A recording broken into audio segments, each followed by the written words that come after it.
What was most shocking to you of all these allegations? Yeah, the fact, Jake, that the government in this indictment presented evidence alleging that Sean Combs was running a criminal enterprise, and they actually named it in the indictment. Because my next guest just testified before a federal grand jury. He says he was in possession of a trove of digital evidence from Diddy's and parties. His name is Courtney Burgess, and he says a friend gave him 11 flash drives that belonged to the late Kim Porter. You're legendary for the parties that you throw. Mm-hmm. I'm a legend, baby, for a whole bunch of things. Yes. You need locks on the doors. Okay, this is sounding kind of dangerous now. I lived with Sean Puffy Combs for a year. Hey, it was curious. I got a chance to see some things. Yeah, but you were 13. What were you seeing? I went there to see the lifestyle. Right. And I saw. Sean Diddy Combs, the iconic music mogul, entrepreneur, and cultural figure, has long been a dominant force in the entertainment industry. However, his career has not been without controversy, particularly when it comes to his legal battles. Over the years, Diddy has faced numerous lawsuits and courtroom dramas, some of which have painted him in a less-than-flattering light. Today I'm announcing the unsealing of a 3-count indictment, charging Sean Combs with racketeering conspiracy, sex trafficking, interstate transportation for prostitution. The indictment alleges that between at least 2008 and the present, Combs abused, threatened, and coerced victims to fulfill his sexual desires, protect his reputation, and conceal his conduct. As alleged in the indictment, to carry out this conduct, Sean Combs led and participated in a racketeering conspiracy that used the business empire he controlled. According to most recent updates on Diddy's case, in a proactive legal move, Diddy filed a $50 million defamation lawsuit against music manager Courtney Burgess and attorney Ariel Mitchell. Burgess claimed possession of videos allegedly showing Diddy involved in non-consensual intimate acts, including with minors and celebrities. Diddy has vehemently denied these allegations, asserting that the claims are baseless and have caused significant harm to his reputation. Diddy Combs has sued a news agency and a grand jury witness for defamation. The $50 million lawsuit claims that Courtney Burgess, who is a witness subpoenaed to testify in front of a grand jury against Combs, repeatedly spread false information that he had videos of Combs participating in the sexual assault of minors and celebrities. Combs' legal team says the videos do not exist. The lawsuit also includes News Nation's parent company, Nexstar Media, alleging that the network promoted Burgess's claim on air. The lawsuit claims the defendants fueled a, quote, media frenzy that will prevent Combs from having a fair trial. Combs is set to go on trial for racketeering, trafficking, and fraud or coercion starting May the 5th. He's pleaded not guilty. Sean Diddy Combs is filing a massive defamation lawsuit over alleged tapes involving the music star, other celebrities, and minors. Lawsuit accuses Courtney Burgess, a witness who testified in front of a grand jury, that she possessed those tapes, her lawyer Ariel Mitchell, and her parent company Nexstar Media. It accuses Burgess and the Mitchell of maliciously spreading lies, knowing that the alleged tapes did not exist, and our partners at News Nation of repeating that same false information. Burgess and her lawyer Mitchell did not immediately respond to the claims. Combs is seeking $50 million in damages. Diddy's legal complaint focuses heavily on how damaging the allegations are to his reputation, rather than actually proving that the allegations are false. He claims that the statements made by Burgess have caused him emotional distress and significant financial harm. What does Combs have to legally prove here in this case going forward? Well, because he's a public figure, he has to do more than the normal. The normal would be that if it was against, a person on the street and they allege that you made a false statement against them and you have defamed them, you'd have to know or should have known that the statement was false and that you actually made it. That's the standard. But it's raised a little bit when the person is a public figure. Combs is a public figure. So now, not only did they know or should have known that it was false and did they actually make the statement, but there also has to be something called actual malice. Not only did I know it was false, but I intend to do some harm by making these false statements. If you don't have all three, and that's an extremely high burden in these types of cases, you really don't stand a chance to be successful on the merits in these types of cases. Courtney Burgess claimed that he has video evidence of him involved in inappropriate activities, including with minors and celebrities. Burgess allegedly spread these claims online, leading Diddy to sue for $50 million, arguing the allegations are false, damaging, and defamatory. Out of those 8 videos, 8 celebrities, 6 men and 2 women, how many of those 8 celebrities were close to being underage or potentially underage? 2 males. 2 males. And of those 8 celebrities, how many of them were intoxicated or under the influence of drugs?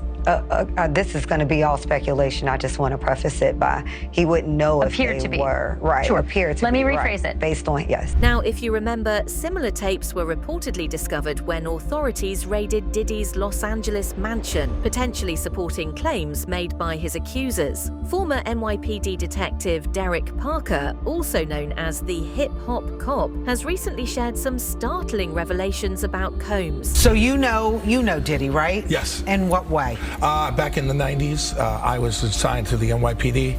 I was the hip-hop cop back then, so I had to assist in arresting him in several instances where there were some crimes committed. What were those arrests for? One was the Club New York shooting. He was with J-Lo at the time, and the other one was the Steve Stout assault that happened with MTV. Parker also shed light on the recent raids on Combs' properties, explaining that the search warrant was already authorized and that the raid was just the beginning. He suggested that the authorities were looking for specific items, such as videotapes, books, photographs, anything that could link Combs to trafficking, guns, or other illegal activities. So I have some exclusive information which you just heard. The fact, if it's true, that they found a lot of weapons at his homes, what do you think this could mean? Well, what happens here is that the federal government started a case with him. Apparently the search warrant that had his houses in Miami and LA was pre-planned already. They knew they were going to do that. So they have a much bigger case. Right now with the guns, they're going to check them, they're going to trace them, see if they were used in any crimes. They're going to go over anything about cooperators that are cooperating with them. They're going to be talking to a lot of people about certain criminal acts that he might have committed, and then go from there. And what about the videos? Well, they're going to sift through those videos. They're going to look at them and then see if there's any criminality on those videos, and then they'll go from there. So what do you think? I mean, it just seems like the house of cards might fall for Diddy right now. It's not looking that great. Right now, I know that he has high-powered attorneys, and with all these allegations that are coming out against him and against other people, a lot of people are starting to be very nervous about what's going on. However, Diddy's representatives have denied these allegations. Diddy's defense team has sent a letter to the judge disputing media reports about the tapes related to the case. They contend that the tapes do not show any illegal activities, including secret recordings, illicit gatherings, the involvement of minors, or the existence of underground tunnels. So Diddy's defense team has issued a letter to the judge stating that, quote, contrary to innumerable sensationalistic media reports, the sex tapes that are currently part of the case do not depict sex parties. There are no secret cameras, no orgies, no other celebrities involved, no underground tunnels, no minors. So what the defense has done is they're taking an interesting tack, and I think the legal analysis is becoming fascinating. And they're saying if you look at these videos, this shows a consensual relationship, if you will. The great thing for them, for their defense about that, is that's in the past. All the folks on social media and so forth are saying, well, these people are drugged. They're saying they're drugged. Don't forget, it's easy to prove the court of public opinion, but when you get into an actual court, the federal government has approved their case beyond a reasonable doubt. And someone just getting on the stand and saying, I was drugged, the defense can ask a very simple question. Where's the drug test? Where's the proof? You just saying it now, there's a lot that's going to happen. And I understand what the defense is doing. There's like, this is consent. And if it is consensual, butt naked baby oil parties aren't illegal. What's illegal is the trafficking aspect of this case. And they're saying there is no sex trafficking. Dee Woods, a former member of the girl group Danity Kane, publicly shared her negative experiences working with Diddy. Are you afraid in some ways that he'll get out, that there'll be some sort of retribution? Oh yeah, Yeah, even doing this, you know, it's like, maybe I shouldn't say, maybe I should stop talking, shut up, you know, but it's like, you know, well, not talking hasn't changed anything either. Dee Woods was a rising star. Her promising career launched by music mogul Sean Diddy Combs. He is looked at as a hero of our community, and myself included, I looked up to him too, you know? So a lot of people don't want to believe that their hero can be this other. She described an environment where she felt objectified and used inappropriate language, likening her treatment to being a eat. These revelations have added to the growing list of individuals speaking out against Diddy's alleged misconduct. But now the former Danity Kane member is joining a chorus of voices speaking out against him, saying she felt Diddy created a verbally abusive work environment. I'm curious why you decided to speak up now. I would say that this moment now is a time where I feel like my experience, my truth will really be heard and actually considered and believed. Philip Pines, who served as Diddy's senior executive assistant from 2019 to 2021, alleged that he was coerced into inappropriate acts to prove his loyalty. At this point, we've all probably heard about these infamous parties. Diddy's assistant now giving us details about what he says were called Wild King Nights. It's official. I survived what I've been through. This morning, new details allegedly inside Diddy's world before his shocking arrest. The entertainment mogul now behind bars for federal trafficking and racketeering charges. It was a circus.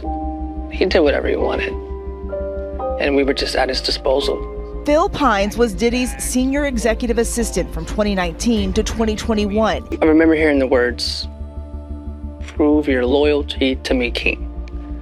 He grabbed me by the shoulders, pushed me to a girl that was on the couch. The alleged parties similar to the infamous detailed in the federal charges against the star, where women were allegedly forced to perform sexual acts with Combs and others, often under the influence of drugs. In the moment, it just felt like, what?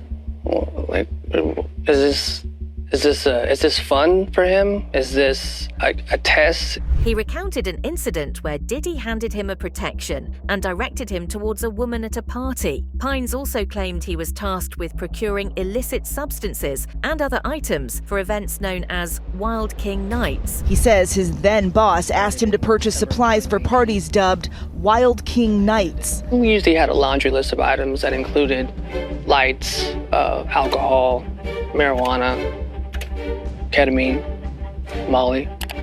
Those requests started to become more frequent.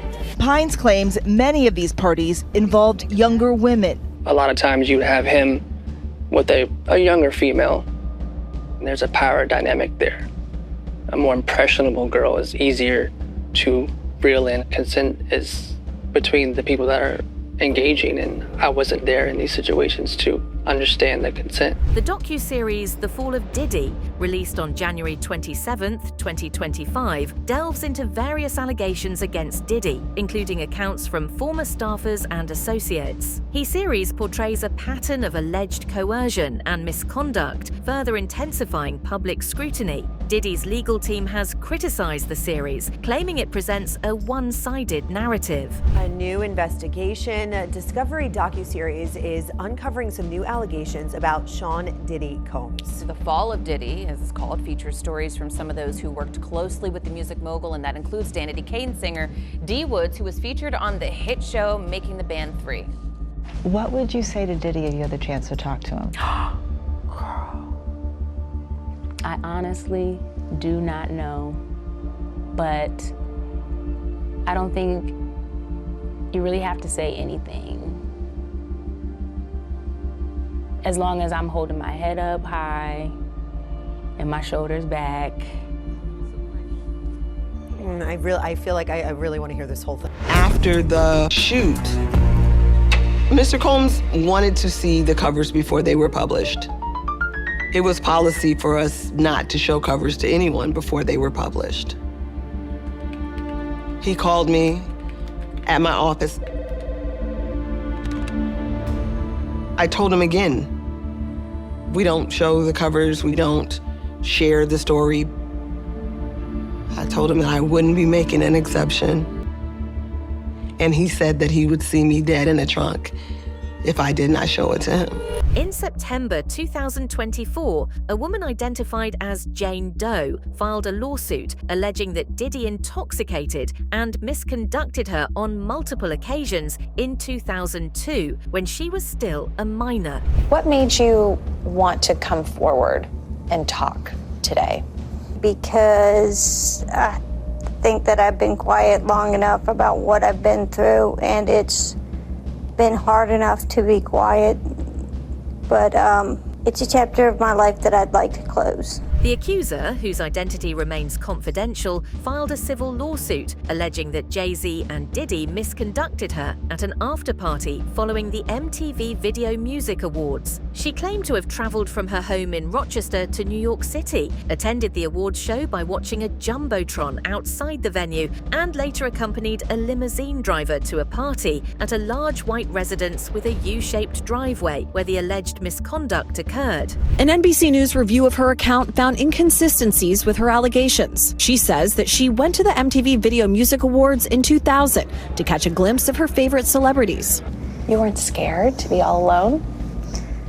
No, with having autism is like feeling like you live your life in a shatterproof juggle ball. The world's on fire. The fire is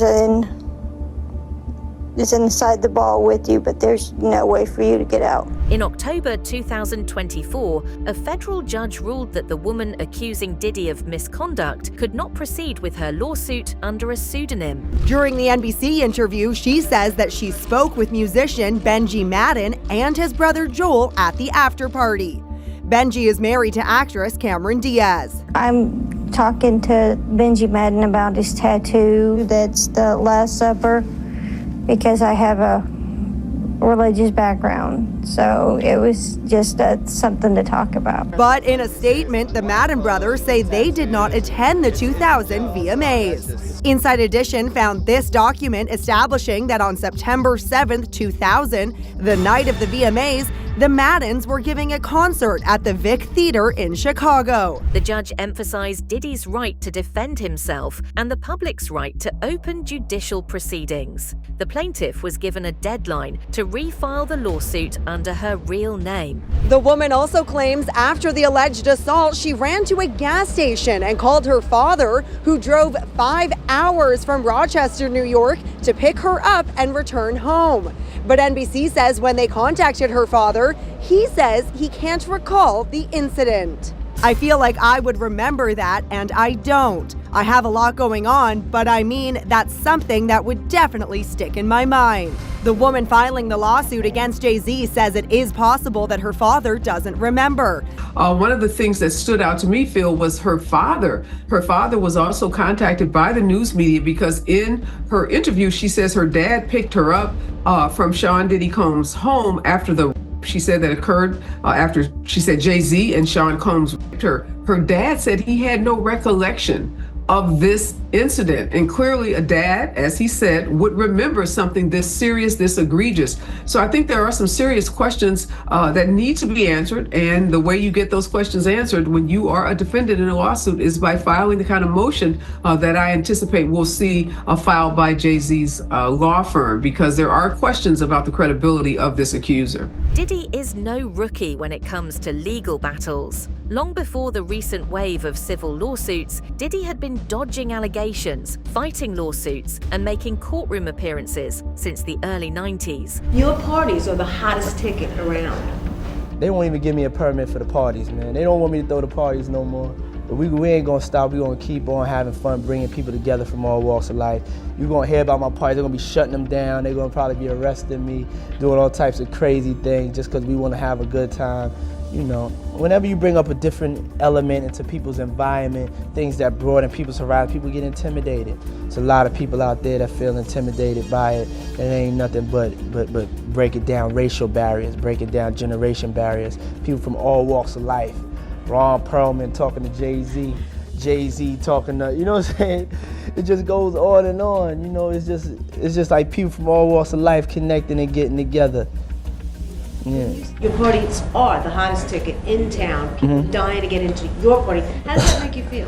I mean, it's cool. You know, it doesn't make me feel any way special. It doesn't make me feel like a bigger person. It just makes me feel like I know how to throw a party. One of Diddy's most infamous courtroom dramas occurred in 1999 when he and his then girlfriend Jennifer Lopez were caught up in at Club New York in Manhattan. The incident left 3 people injured, and Diddy was arrested for criminal possession of a weapon, bribery, and fleeing the scene. When the shooting happened, right, with Diddy and Sean, you was at the club that night, right?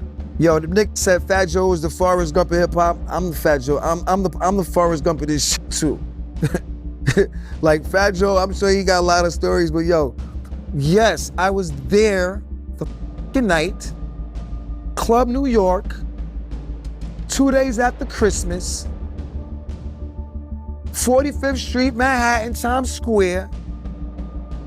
Everybody's outside, fur coats, Benzes, baddest bitches, richest niggas, ball players, gangsters, rappers, all in one spot. Diddy's then protege, Shine, took the fall for the shooting, serving nearly 10 years in prison, while Diddy walked free. Let us not lose sight of what the cold hard facts are. This was not someone who I vacationed with and who he and I enjoyed this great intimate relationship of brotherhood. This is someone who destroyed my life. Shine was found guilty, convicted on multiple assault charges, reckless endangerment, and criminal possession of a weapon. He served nearly 9 years in prison. What did prison teach you? Great lessons of humility, great lessons of perspective, great lessons of durability. Being incarcerated allowed me to understand time. Prison gave you the time to kind of slow down, reflect, think, not just act. The wisdom that I always got was, prison is a state of living, not the state of me. In November 2023, Diddy faced a bombshell lawsuit filed by his former girlfriend, singer Cassie Ventura. Cassie accused Diddy of physical harm, misconduct, and emotional manipulation during their decade-long relationship. Cassie, as all guys can see, and you probably heard, she has filed a 35-page document suing Diddy for $30 million. $30 million. That's a lot of millions. That's a lot of money. And it's alleged, he's trying to say that she's been trying to extort him allegedly for years for that $30 million price tag. He offered her an 8-figure price tag before. She refused it. But she has gone through a lot of things in the past 10 years that they've been, or the 10 years that they had been together. The lawsuit detailed harrowing allegations, including claims that Diddy forced Cassie to engage in intimate acts with other men and subjected her to aggressive outbursts. And this is a trigger warning for you guys who are very, very sensitive. I was kind of like shocked listening and reading like all of the things that he had done and said and put her through. And for some reason, gosh, I believe her. I believe her. The signs were there. Nobody didn't want to pick up. But I had from time I was young. Later on, Diddy issued a public apology following the leak of a 2016 video. In his apology, Diddy expressed deep regret and acknowledged that his actions were inexcusable. I got several pieces of sound footage I'm going to show you. The first was going to be P. Diddy and his apology. Take a look. It's so difficult to reflect on the darkest times in your life. Sometimes you gotta do that. I was fucked up. I mean, I hit rock bottom, but I made no excuses. My behavior on that video is inexcusable. Diddy emphasized his commitment to personal growth and becoming a better person. I take full responsibility for my actions in that video. disgusted. I was disgusted then when I did it. I'm disgusted now. I went and I sought out professional help. I had to go into therapy and go into rehab. Had to ask God for his mercy and grace.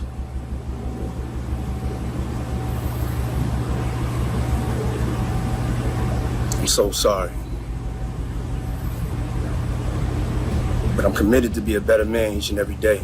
Cassie's lawyer responded to Diddy's apology, describing it as disingenuous and self-serving. The lawyer argued that the apology seemed more focused on Diddy's image rather than genuinely addressing the harm caused to Cassie and others. Before I even give you my opinion, I've got an obligation to let you know we have yet to hear from Cassie, but one of her lawyers released a statement on Sunday following Diddy's apology.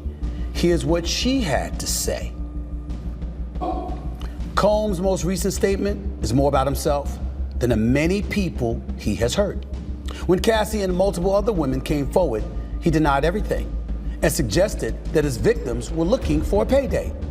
That he was only compelled to quote-unquote apologize once his repeated denials were proven false shows his pathetic desperation, and no one will be swayed by his disingenuous words. Stephen A. Smith was highly critical of Diddy after he deleted his apology video regarding the mistreatment towards Cassie. Smith called the move foolish, suggesting that if Diddy had deleted everything else on his Instagram, that apology was the one thing he should have kept. Because I want to know first and foremost who the hell was the PR person or the advisor or somebody who was dumb enough to tell him to do that bullshit video. He said he believes that everyone should have a second chance except P. Diddy. I'm good with second chances. The problem is that doesn't apply here with Sean P. Diddy Combs. Because you see, the second chance is if you had come out immediately acknowledging that you were wrong once the accusations were first levied against you, instead of excoriating those who were throwing the allegations out against you, like Cassie Ventura. What's your take on Diddy's behavior during these court proceedings? Do you think his actions were justified, or is there something more to consider? Share your thoughts in the comments below.